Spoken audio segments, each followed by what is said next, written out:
I'm Charlotte and this is not Books and Bargains. Oh God. Where's Laura Dean keeps breaking up with me? That's got to be around here somewhere. Hello, I'm Charlotte and this is Desperately Seeking Charlotte.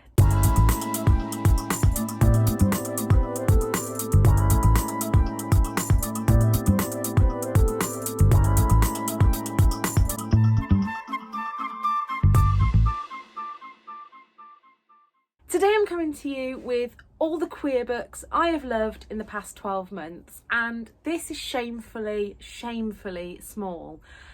I am really struggling at the moment because, as you'll see from this video, a lot of the queer books that I loved are middle grade and YA, and yet I'm not feeling picking up middle grade and YA recently, so I need your help here. I need especially sapphic books. I want recommendations for fantasy, for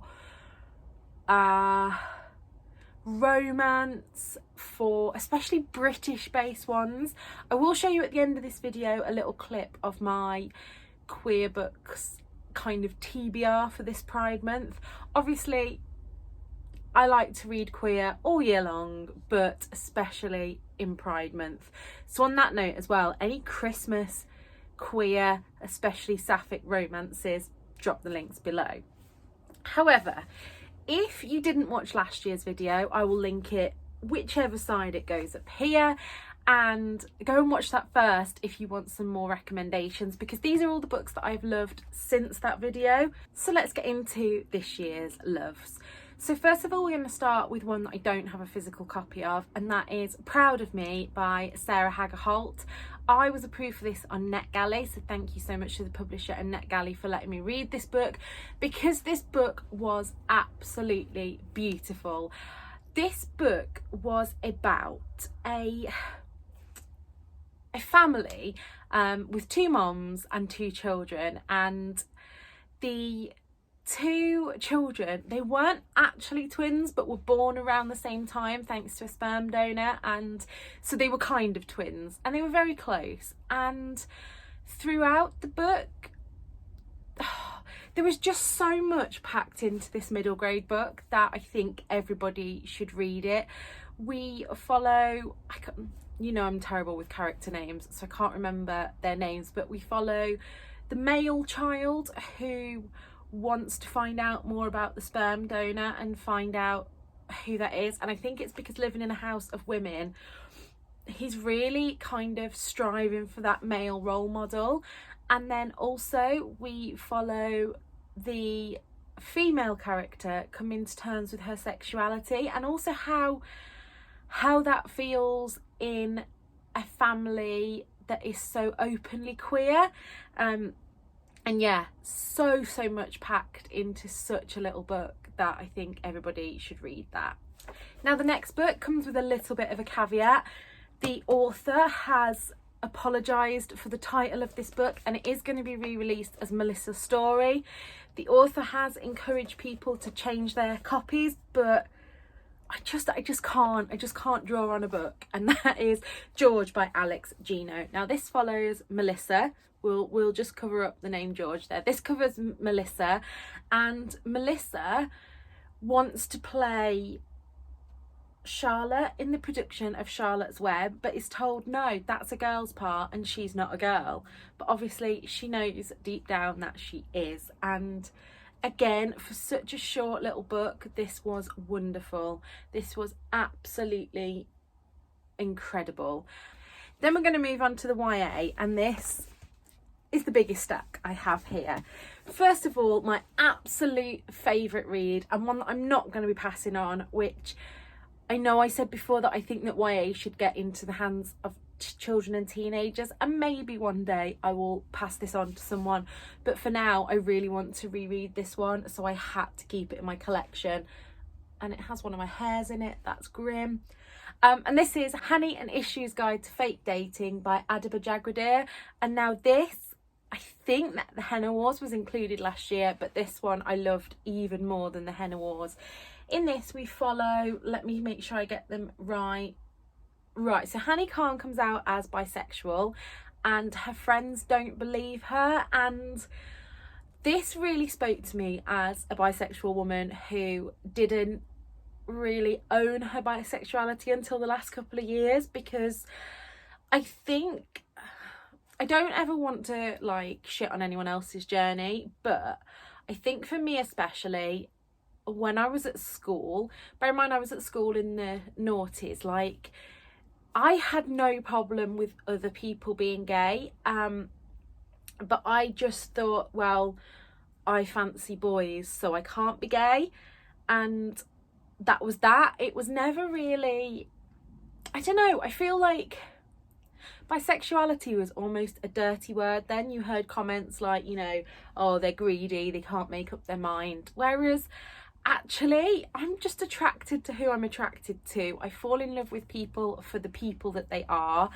and so I think because I didn't have to kind of explore that side of me, I could just fall in love with men, and that was that. And then obviously I'm married to a wonderful man, and this is going right off on a tangent, but anyway, her friends don't believe her, and so she pretends to be dating Issue, and it just goes from there. It's fake dating, which is one of my favourite tropes. And yeah, just read it. If you haven't read this book, if you're sleeping on it, I would pick it up this Pride Month. I'm going to put that back on the shelf now. I think that's the only gap that you could see in my shelf.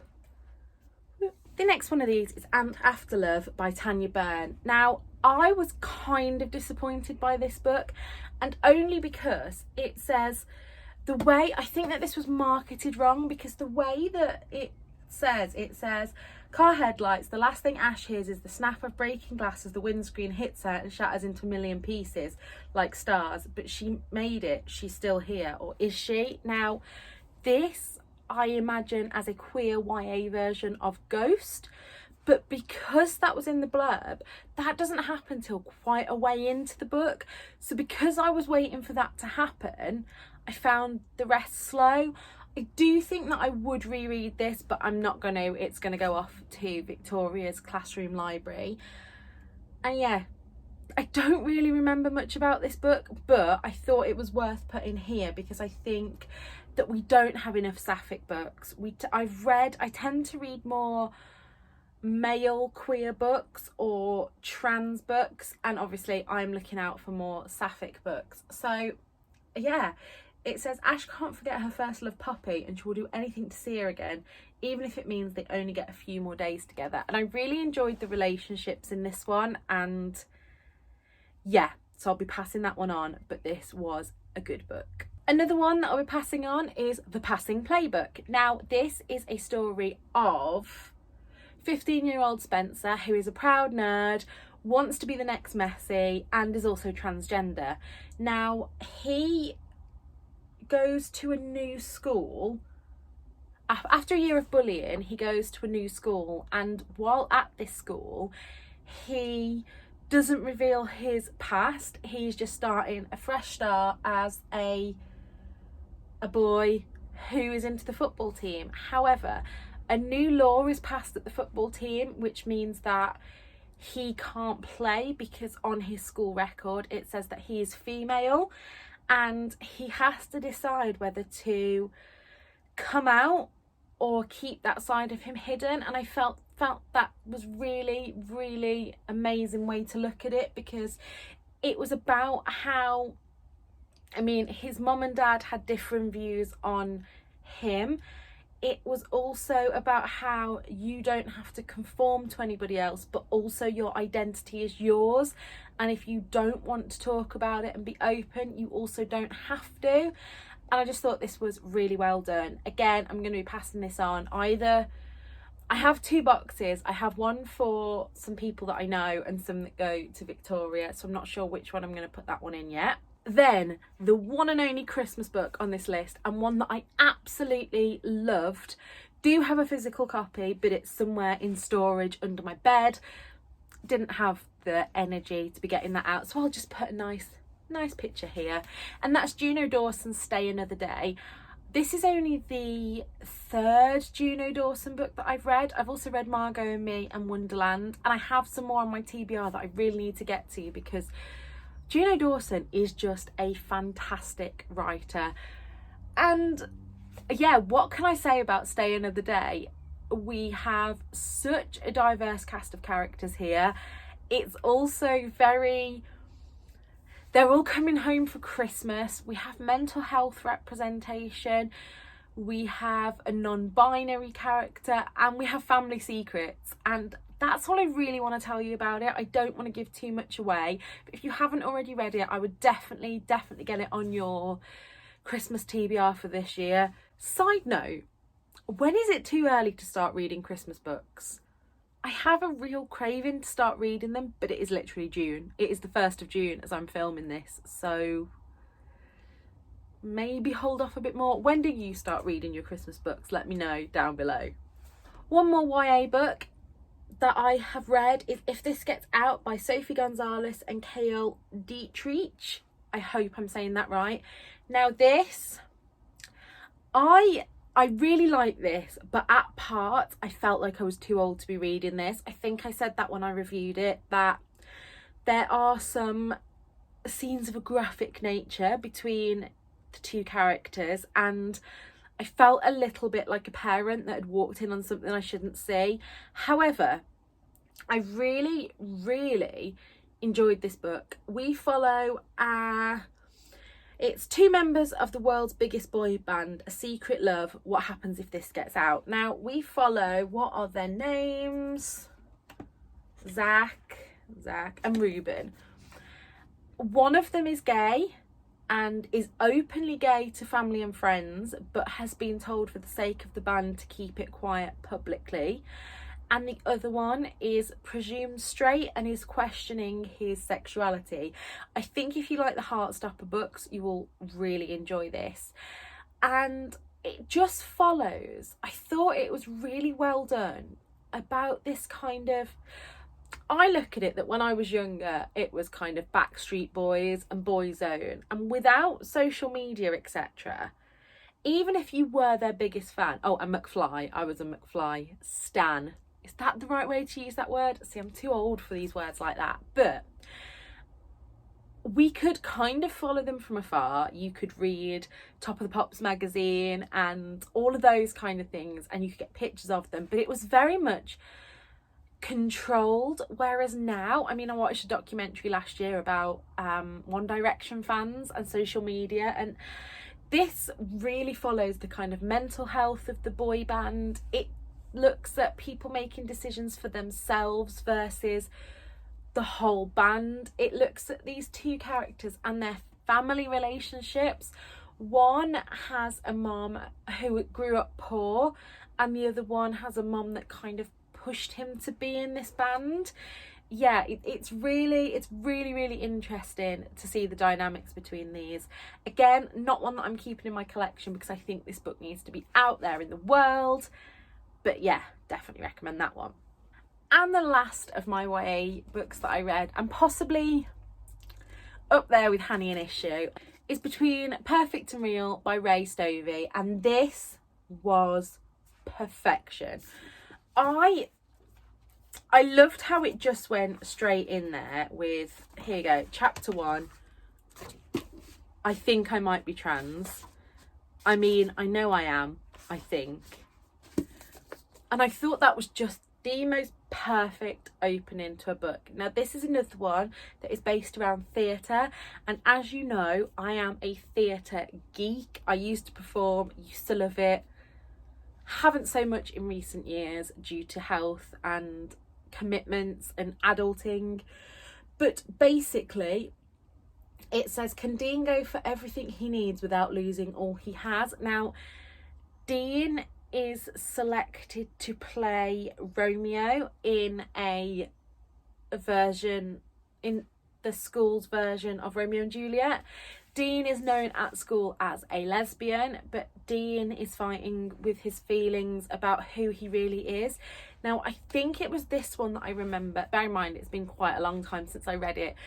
Dean's mother was awful, and I remember there's kind of conversations about pronouns and things, and Dean's mother tries to explain to Dean how she's feeling, and Dean says, but it's not about how you're feeling. And I really enjoyed that, because I think, especially when it comes to pronouns and things, a lot of people can say, oh, well, this is very hard for me, and it's like, but that's really not the person's problem. Really enjoyed that. Again, going to be passing it on, and that's all of my YA. 2 more books that I don't have with me to show you. One because I can't find it, and one because it was via NetGalley. So the first of those is the graphic novel The Times I Knew I Was Gay by Eleanor Cruz. And this book was just perfect. I bought this when I was with Victoria in Oxford last year, and when I bought it I stood talking for ages to the sales assistant on the till. Flew through this one. Like I say, it's a graphic novel, but it just warmed my little queer heart. And secondly was coming out stories. Now this was stories of people's coming out, and there was such a mix of stories in this one that, again, I think if I'd have read this when I was younger, this would have really, really helped with some feelings I was having. So I'm so glad that these kind of books are in the world now. And the last 2 books. Now these are the only 2 adult queer books that I read in the last year, which is shocking. Absolutely shocking. But actually, I mean, looking at my stack up there, there's not many queer adult books on there either, so I really do need your suggestions. But the first of these is one that Victoria was bugging me to read for ages, and I finally did, and that is The Pull of the Stars by Emma Donoghue. Now this book, I have to put massive content warnings for childbirth, plague, blood, just any, there's just so much in this, traumatic childbirth especially. I did find this really hard to get into at first, but then there was this one scene that I was just like, I love you. I absolutely love you. It's not a very long book, but I really had to take this page by page, because especially when you've worked in the hospital during a pandemic, this was, yeah, I can't really say much about this other than it was beautiful, and I probably do need to read it again. It was weird because when I was first reading it, I almost DNF'd it. I was like, Victoria, this is so slow, I can't get through it, and she encouraged me to carry on, and I'm so glad that I did.